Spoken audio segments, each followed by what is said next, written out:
Um, it is late. It's 2:30 in the morning, but I just get in and I thought I'm going to make a video. So I was looking through my DVD collection. Thought, you know what, good horror films have I got that I would like to talk about. So I thought I'd like to talk about Dracula. This is the 1931 Universal Dracula film starring I was going to say Boris Karloff there.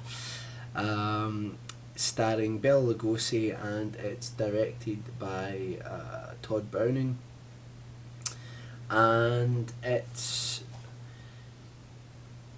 classic. As you can see there, it says classic monster collection, so it's obviously a classic because when a product tells you it's a classic, it must be a classic. But this really is fantastic.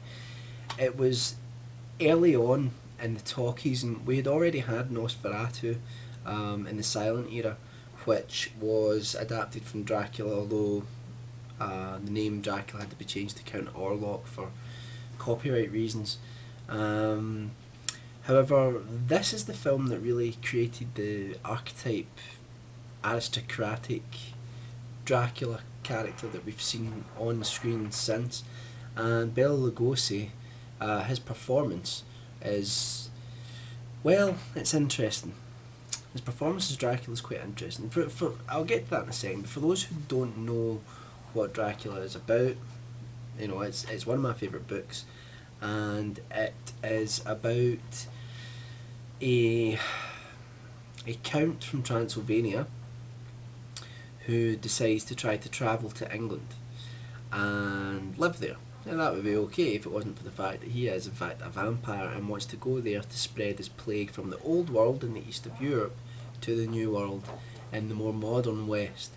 And he does this by moving to England. Anyway, so you probably know the story of Dracula, but what happens is he takes interest in a girl called Mina Harker, and there are a bunch of her friends who basically rally round her to try to find out why she's fallen ill and find out what's happening to her, and they realise that it's this vampire creature, and then in the book anyway they ride out through Europe chasing Dracula and try to destroy him. Anyway, that's the story of Dracula. But the film is excellent. Bela Lugosi, he had already played Dracula in a stage play before this, which is why he was cast in the film. And he was of Hungarian descent, I believe, so his accent was very pronounced. And he didn't have a great grasp of English in the beginning, so his delivery was very slow and methodical. You know, that's how he spoke. All that's a terrible impression, but that's how he spoke. And because of that, people then developed the stereotypical idea of Dracula. My name is Count Dracula, the children of the night. You know, all that sort of stuff. And that's where that sort of stereotype comes from, and the cape and all that sort of stuff. You know, the classic Dracula look comes from this film, basically.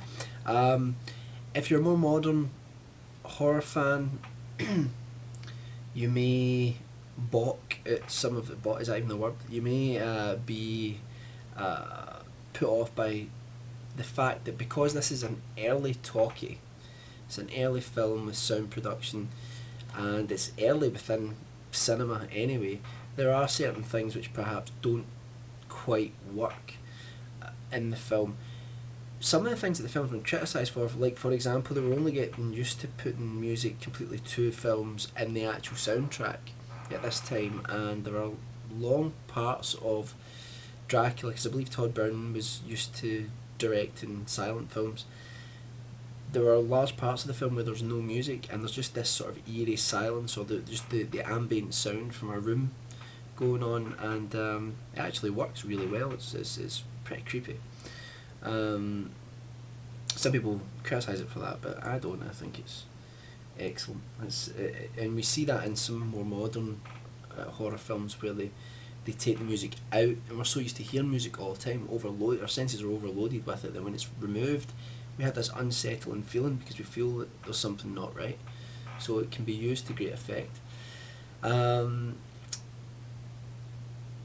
It's not the ideal adaptation of Dracula. Unfortunately, in my opinion, that ideal adaptation has not been made yet. There have been some versions of Dracula that are more faithful than others. This film started the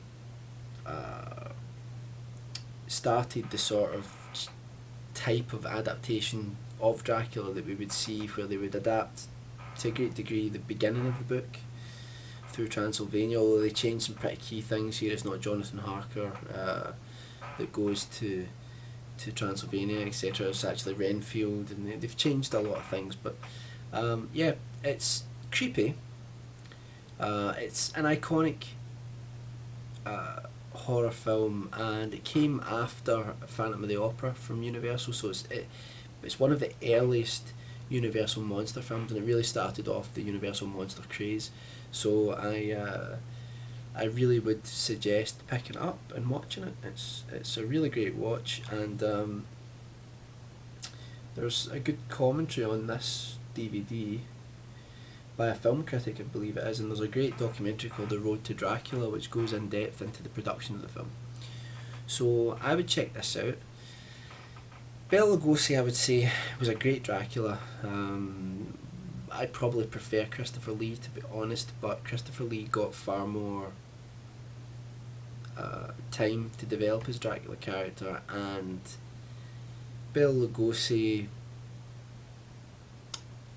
still put, you know, an imprint onto the horror genre, and because he was in a lot of other horror films after this, and he really created the modern version of Dracula, and for that we should always be thankful for him. So it's really worth watching, and I would check it out, but don't expect too many scares.